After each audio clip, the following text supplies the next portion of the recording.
We're on one of the best food streets we have ever visited. There is tons of good food on this street. We are in Busan, South Korea. Get ready for some insanely delicious Korean food. We are taking you on a massive Korean street food tour of some really local spots. Make sure you watch to the end of this video because there is going to be some incredible food. I'm Thomas. And I'm Sheena, and we're chasing a plate. We hope you're hungry. Let's eat.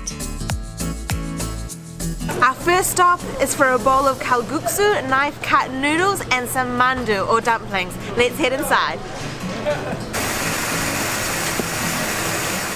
This restaurant makes all of their noodles fresh out the front, so it's really spectacular to watch them making the noodles and all the steam pouring out from the mandu being made.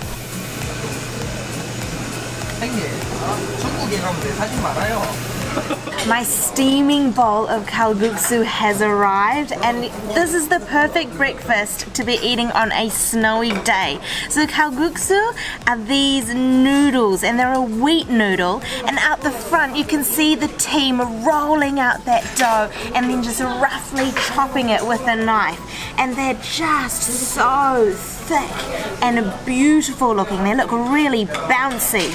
The noodles are just languishing in this anchovy broth, which is quite watery. There's a few spring onions, some dried seaweed in there, and also a sprinkling of toasted sesame seeds. Let's just give this broth a go because it looks really good.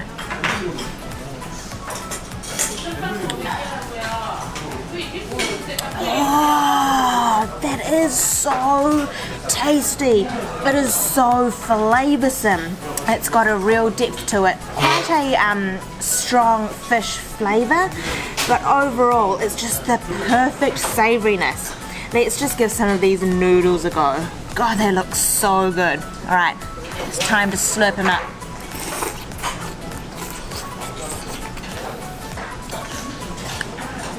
Holy moly. They are some good noodles. They have a great bite, they're really slippery, and they just are in an excellent texture. This is such a simple bowl of food, but it hits the spot in all the right ways. You've got the crunch from the spring onions, that flavour of the dried seaweed has infused that broth, and then those toasted sesame seeds just add a really subtle aroma. Whoa, this is one bowl worth eating. I have a tray of mandu or dumplings. Now these will be pork dumplings, and look how beautiful they are. They actually remind me of little croissants, the way they've been rolled together. They're such pretty dumplings. So a wheat dumpling skin, and then I think a pork inside, but we need a little bit of vinegar to go with that. So we'll get a little container. We've got the vinegar right here. Let's get a nice dollop of that, and then we will dunk one of these beautiful dumplings into that vinegar. Right, a good dunking to get that tangy flavour.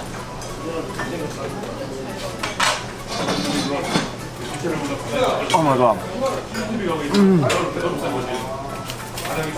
The skin is so light and perfect. There's actually a glass noodle in there as well that you can see. It's a pork filling. It has a very peppery taste, and then there's a green, which I'd say is a chive. So a very simple filling. I'm going to give that another dunk to get some of that vinegar inside the dumpling. Now that I've eaten into it, let's have another bite.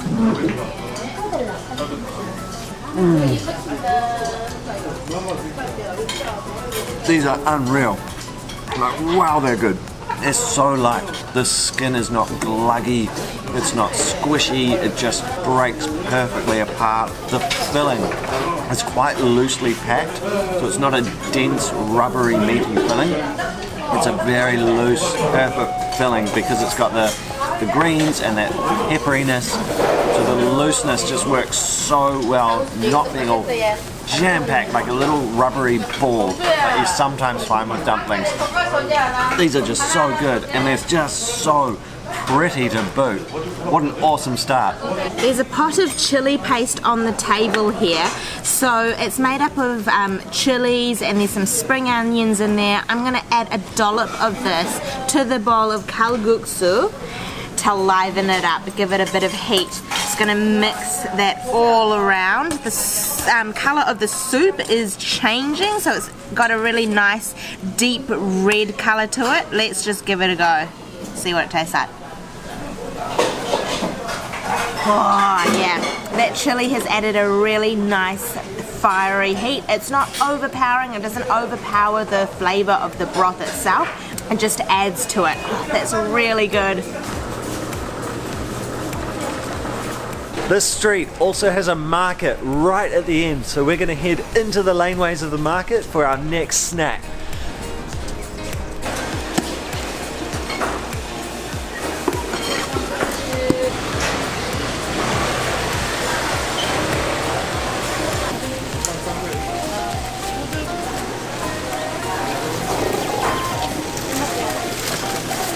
This market is incredible to explore. There is so much going on here. Fresh meat, fish, fruit and veg.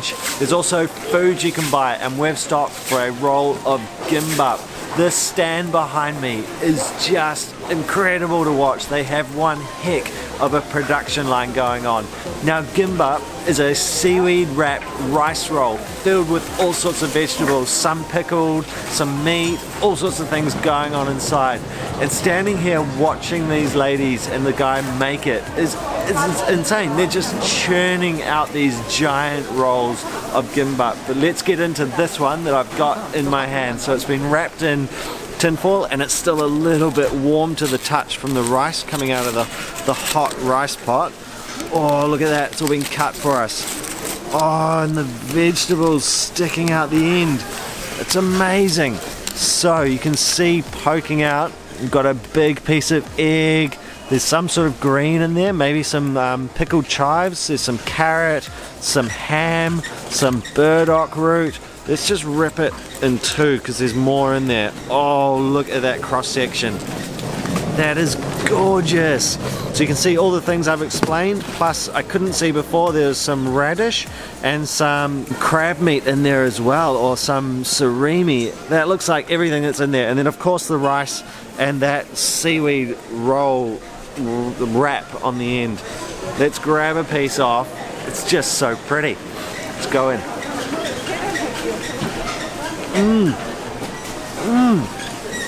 Oh, a big mouthful. 1 minute. Okay, I got that down. That is amazing. The pickled vegetables have a little bit of a tang and they're really crunchy, like just one hot crunch in your mouth. The rice, because it's just a tad warm, just a touch warm, it's the most perfect texture because of that. It's still light and fluffy, it's not too sticky. The seaweed is really nice, a very subtle sea salt flavor, and really easily breaks up. It doesn't get all sticky and clumpy in your mouth like I can find sometimes with seaweed rolls like this. That is great. Oh, and I forgot about the egg. The egg is a really soft, light, sort of almost creamy texture. It's just everything in there works perfectly together. And what an awesome environment to be able to eat this in. So like we said, this is right at the end of the street we're doing all the filming on today. And it's a tiny little street. So this market is part of this incredible food street that we are on. It stopped snowing, so we're back out on the streets, and our next stop is for some of the best fried chicken we have ever eaten. This chicken place is great. It is right on the street front and the chicken's all lined up ready to go, but it's been fried once. When you pop into the restaurant and order, they will refry the chicken to give it this ridiculous amount of crispiness. I can't wait to get into one of those birds.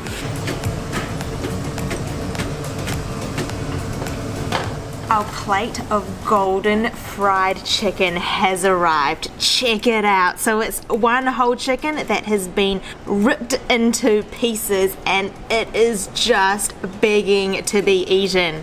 So the meal of chicken and beer is called Chimaek. So we've got our fried chicken, we've also got a bottle of Cass here to wash it all down. I cannot wait to get into this. So a bottle opener is always on the table waiting for you because I mean you just have to drink beer with your fried chicken feast. So I'm going to open that baby up, and then it's customary in Korea to not pour for yourself. Someone always pours for you, so thank you, Thomas.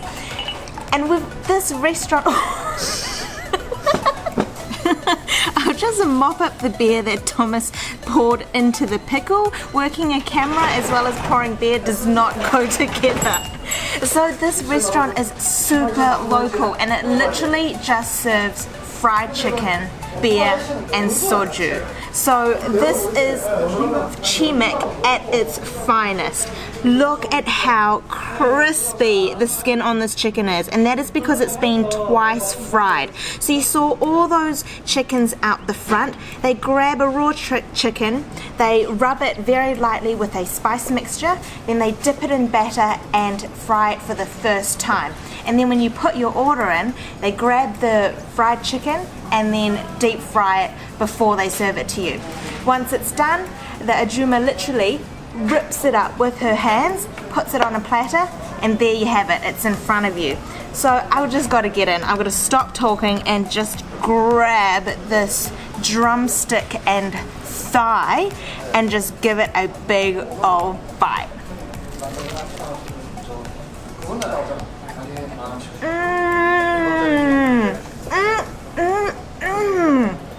That is the crispiest, most tender fried chicken ever. You crunch through that batter and it is so thin, and then you hit that meat which is super tender and it has just a tiny spice. It's a really small bird, but the meat is so tender and juicy, and honestly that crunch of that batter and that skin, it just is the perfect mouthful. We've also got a little packet of salt and pepper seasoning mix here, but honestly it doesn't need it. And then some cubed pickled radish. Actually, I'm going to try a little cube and see what it tastes like. Oh, it's really sweet and really tangy because it's been pickled, and it just cuts through that deep fried flavour that's in your mouth. A glass of cold beer and a plate of this fried chicken. This is my idea of heaven. I'm just going to go for one more bite.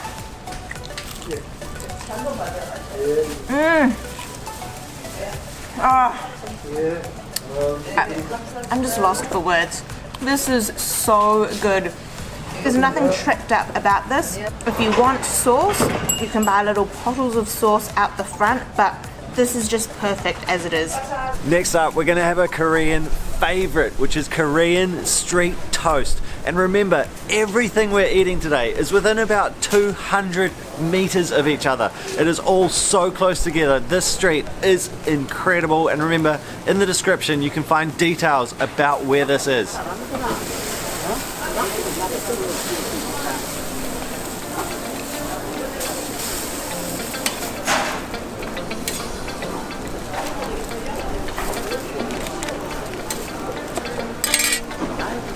We've grabbed some of the incredible looking Korean street toast. So it's basically a very fried piece of white, thick, very thick actually, white bread, and you can see it's golden because it's had butter put on it, and then that's been fried on the hot plate, and inside is basically like an omelette. So it's a big egg omelette with, it looks like some green chives in there, and I think some cabbage, and then a very liberal dosing of tomato sauce. The sauce went inside and all over the top. And then the special ingredient to these is sugar. They sprinkle some sugar on the bread, and then they also sprinkle some sugar on it when it's finished being put together. But let's just give this glorious looking thing a bite. I'm gonna go for this big end piece, so 4 bits of bread in one bite.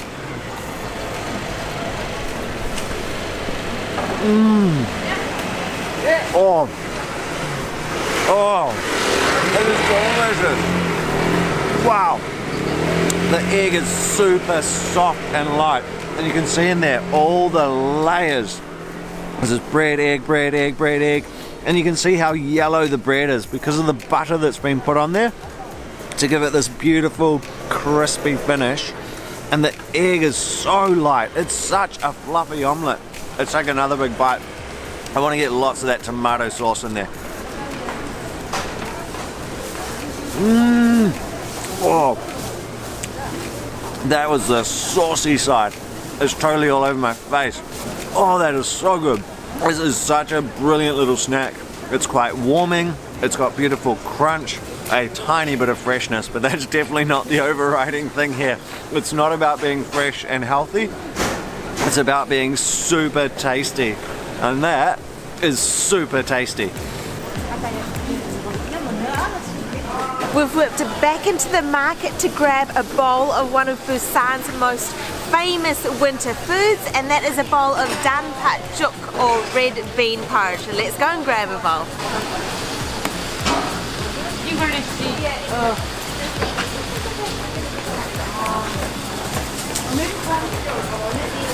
There's a lineup of porridge vendors in this corner of the market. We just chose a random stall and we have got our steaming hot bowl of patjuk in front of us. So it's a red bean porridge and it's actually got grains of rice or cooked rice in it, as well as what I think are rice cakes. So let's just give this a go. This is the perfect thing to be eating on a really cold day like this in Busan.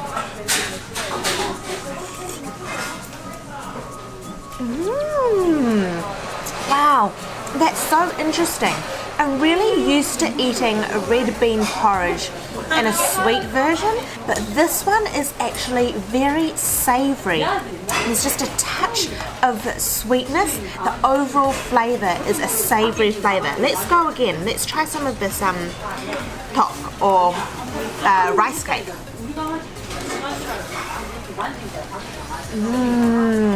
Oh, that rice cake is sort of a little bit gooey and it's almost melted in the hot porridge. This is really hearty, really filling.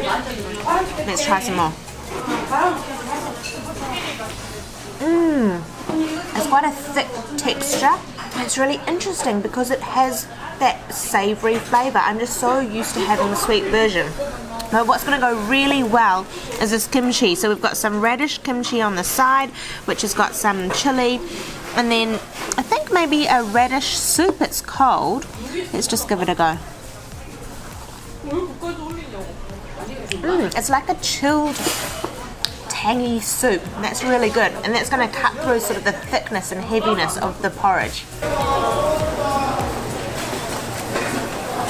All of that, like I said, was within about 200 meters of each other. So amazing. Unreal. It's such a good street to eat on. We had the best time filming this one and trying all these foods so close together. Thank you so much for watching. We really hope you enjoyed the video. Remember to head down below, hit subscribe, hit that thumbs up button, and we'll see you next time. Annyeong! Annyeong!